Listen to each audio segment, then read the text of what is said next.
Hello friends, welcome back to my YouTube channel. কিছুদিন আগে তোমাদের ভিটামিন ক্লাস করে শেষ হয়ে গেছে।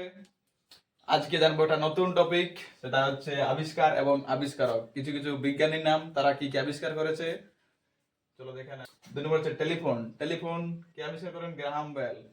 3 নম্বর হচ্ছে দূরবীন। দূরবীন হচ্ছে গ্যালিলিও।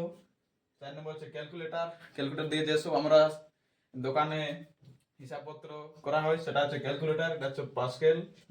মোবাইল ফোন যে Martin Cooper. Penicillin Alexander. Oxygen সেটা হচ্ছে জোসেফ প্রিস্টলি। সেলাই মেশিন টমাস স্যান্ড। ব্যাকটেরিয়া হচ্ছে লিওয়েন হক। 10 নম্বর হচ্ছে স্টিম ইঞ্জিন হচ্ছে জেমস ওয়াট। এখানে 10টা নাম দেয়া আছে। আমি তোমাদের লিস্ট একটা আসবে, দেখে নেবে। আরো অনেক থাকবে। আবিষ্কার এবং আবিষ্কারক একটা ভিডিওতে শেষ হয়ে গেছে, এরপর অন্য টপিক নিয়ে আসবে। ভিডিও কেমন লাগছে অবশ্যই কমেন্ট করে জানাবে এবং লাইক করে দেবে। থ্যাংক